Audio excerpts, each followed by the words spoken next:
আচ্ছা দেখো, BUET admission test 2021 সেশনে যে একটা কোশ্চেন, খুবই ইন্টারেস্টিং একটা কোশ্চেন, কাজ ক্ষমতা শক্তি অধ্যায় থেকে মানুষের হৃৎপিণ্ড রিলেটেড কোশ্চেনটা। তো দেখো, আমরা যদি কোশ্চেনটা পড়ি যে মানুষের হৃৎপিণ্ড 10 সেন্টিমিটার পারদের গড় চাপের বিপরীতে প্রতিটি স্পন্দনে 75 সিসি বা সেন্টিমিটার কিউব রক্ত নিঃসরণ করে বা এমএল। নারীর কম্পাঙ্ক প্রতি মিনিটে 80 হলে হৃৎপিণ্ডের ক্ষমতা নিরূপণ করো। তো দেখো, আমরা যদি ফার্স্ট স্টেপ থেকে আঁকাই যে মানুষের হৃৎপিণ্ড কত পারদ চাপ। এখন কথা হচ্ছে যে অনেকের ভিজুয়ালাইজেশন আসে না, যে ম্যাথটা আমরা কিভাবে আঁকাবো। তো একটু ভিজুয়ালাইজেশন করার জন্য আমি তোমাদের একটু চিত্র দেখাই দেই। একটা হার্ট আঁকাই, যদিও এভাবে হার্ট আঁকানো ঠিক না, বা তোমরাও আঁকাবা না। তো দেখো, আমরা জানি হার্টের কি বলতো, এইটা হচ্ছে আমাদের লেফট ভেন্ট্রিকল। তো হার্টের লেফট ভেন্ট্রিকল থেকে কিন্তু পুরা ব্লাড কোথায় যায়, পুরা বডিতে চলে যায়। তো এখান থেকে ব্লাডটা মনে করো এভাবে চলে যায়, এভাবে বিভিন্ন নালীপথে সে অ্যাওয়ারটা হয়ে চলে যায়।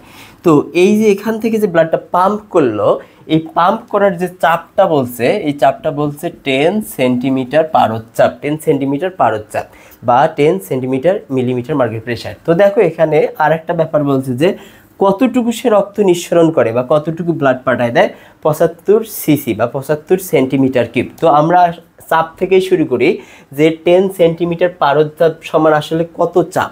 তার মানে আমরা জানি যে পি সমান কি বলতো, এইচ রোজি একটা ফর্মুলা জানি, তেমনি এইচ আমাদের এখানে কি দিছে 10 সেন্টিমিটার। তাহলে 10 সেন্টিমিটারকে আমরা কিসে নিব, মিটারে নিব। মিটারে নিতে হলে আমাদের কি করা লাগবে, 100 দিয়ে ভাগ দেওয়া লাগবে, গুণন পি রো হচ্ছে আমাদের কি বলতো, পারদের ঘনত্ব। দেখো এখানে পারদের ঘনত্ব দিয়ে দিছে 13.6। তো 13.6 আমরা বসাই দিব।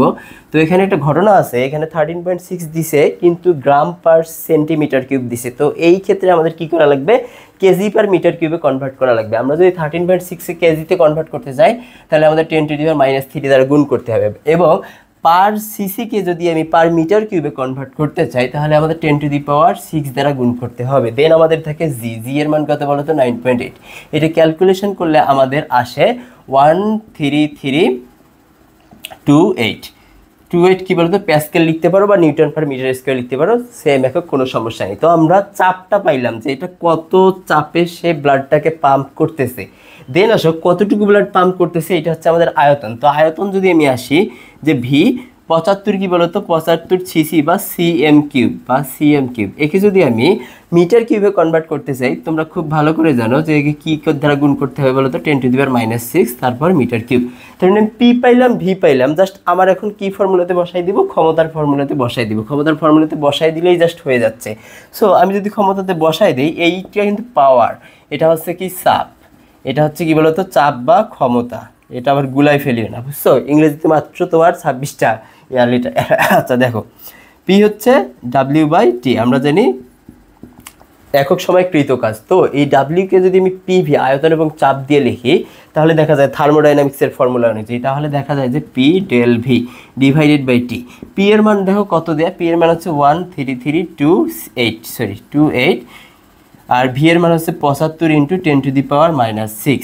এবং আমাদের টি এর মান হচ্ছে এখানে যে ব্লাডটা পাম্প করলো 1 সেকেন্ডে কতটুকু পাম্প করতেছে। ঠিক আছে, এখানে বলা হয়েছে যে প্রতি মিনিটে 80টা পাম্প করে, বা নারীর স্পন্দন বা পালস রেট হচ্ছে কি 80। তার মানে 80টা স্পন্দন ঘটায় কত সেকেন্ডে, 60 সেকেন্ড। তাহলে একটা স্পন্দনের সময় কত, তাহলে কি বলতো 60/80 বা 0.75 লেখা যায়। তো দেন এই আমাদের পি এর মানটা আসে 1.33 ওয়াট।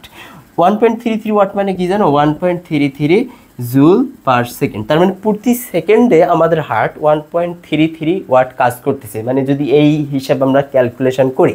তো দেখো এখানে আরেকটা ঘটনা হইতেছে যে তোমাদের ফার্স্ট কাজ বা আমি যে প্রসিডিওরে করলাম, এই প্রসিডিওর তখনই তোমরা ফলো করবা যখন তোমরা একটা ম্যাথ দেখেই বুঝতে পারবা যে আসলে আমাদের কী কী জিনিস লাগবে এবং আমরা কী কী করব।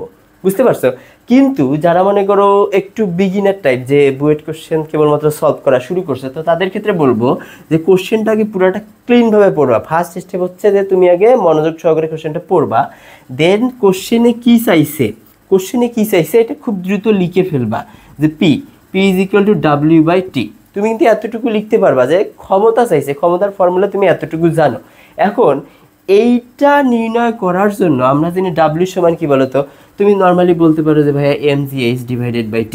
যদি আমি সিম্পল চিন্তা করি যে ভর এবং উচ্চতা দিয়ে যদি চিন্তা করি, তো দেখো এখানে কিন্তু আমাদের এই ডেটাগুলো দেয়া নাই। তখন তুমি চিন্তা করবা যে এর আর কোনো এক্সট্রা ফর্মুলা আছে কি না, তখন তোমার অটো মাথায় চলে আসবে যে এর এক্সট্রা আরেকটা ফর্মুলা হচ্ছে কি বলতো, P del V divided by T. P মানে এটা কিন্তু হচ্ছে কি বলতো, চাপ, এটা হচ্ছে ক্ষমতা। তো যখন তুমি এইটাতে গেলা তখন দেখো দেন তোমার কি কি ব্যাপারগুলো লাগবে তুমি ওখান থেকে এক্সট্রাক্ট করে নিতেছো। ব্যাপারটা এমন, মনে করো তুমি বাসায় রান্নাবান্না করতেছো, এখন তুমি জানো না যে তোমার বাসায় আসলে কতজন লোক দাওয়াত খেতে আসবে, কিন্তু ব্যাপারটা তখন ইজি হবে যদি তুমি আগে থেকে জানো যে তোমাদের বাসায় বা তোমার বাসায় মনে করো এতজন লোক আসবে এবং ওই অনুপাতে অ্যারেঞ্জমেন্ট।